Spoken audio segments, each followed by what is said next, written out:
नमस्ते बच्चों। आज हम लोग पढ़ेंगे कविता 8 गज़ल।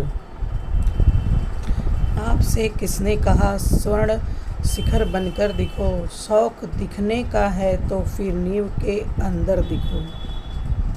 चल पड़ी है गर्द बनकर आसमानों पर लिखो, और अगर बैठो कहीं तो मील का पत्थर दिखो। सिर्फ देखने के लिए दिखना कोई दिखना नहीं, आदमी हो तुम अगर तो आदमी बनकर दिखो। जिंदगी की शक्ल जिसमें टूट कर बिखरे नहीं, पत्थरों के शहर में आईना बनकर दिखो।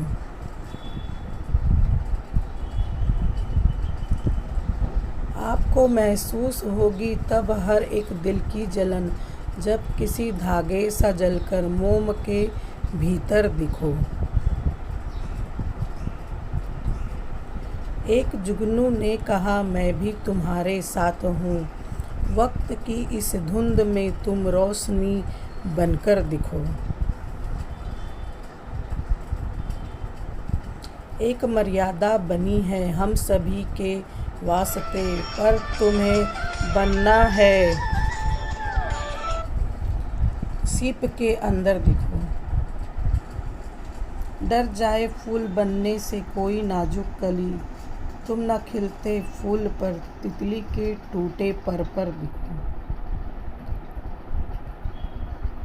कोई ऐसी शक्ल तो मुझको दिखे इस भीड़ में, मैं जिसे देखूं उसी में तुम मुझे अक्सर दिखो। गज़ल का भावार्थ हम सब सुनेंगे।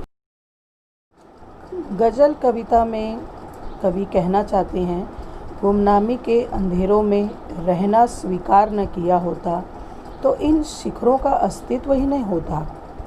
यदि समाज के लिए कुछ करना चाहते हैं तो प्रशंसा और वाहवाही का लोभ त्याग कर नींव की ईंटों के समान कुछ अच्छा और सुदृढ़ करें। लेखक कहना चाहते हैं कि हमारा भाग्य है कि हम मनुष्य हैं। ईश्वर ने हमें मनुष्य जीवन दिया है तो हमें मानवीय मूल्यों को भी अपनाना चाहिए। केवल सजना संवरना, सुंदर दिखना और ये हमारा काम नहीं है। यहाँ पर कवि जो है कहना चाहते हैं कि हमें ऐसा बनना चाहिए, चाहे कैसी भी परिस्थिति हो, कितनी भी प्रतिकूल परिस्थिति हो, न घबराते हुए प्रतिकूल परिस्थिति का सामना करना चाहिए और अपने लक्ष्य को हासिल करना चाहिए। हमें दूसरों के प्रति हमेशा दया की भावना रखनी चाहिए, सहानुभूति रखनी चाहिए और दूसरों के दुख दर्द को जानकर उसे कम करने का प्रयास करना चाहिए। जिस प्रकार आईना वही दिखाता है जो सामने होता है, अर्थात आईना झूठ नहीं बोलता, उसी तरह आदमी को भी पारदर्शी होना चाहिए।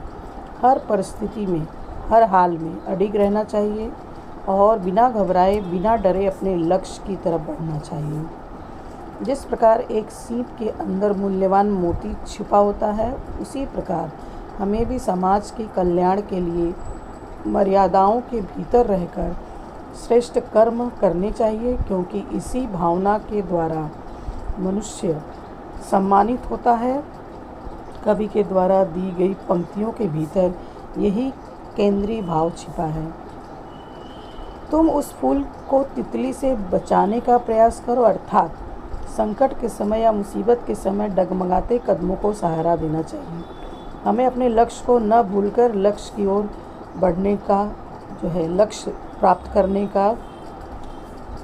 हे ईश्वर, मैं चाहता हूँ कि मैं जिसे भी देखूँ मुझे उसमें तुम नज़र आओ, तुम सर्वव्यापक हो। हे ईश्वर, प्राणी हो या मानव, सबके अंदर आपका ही वास हो।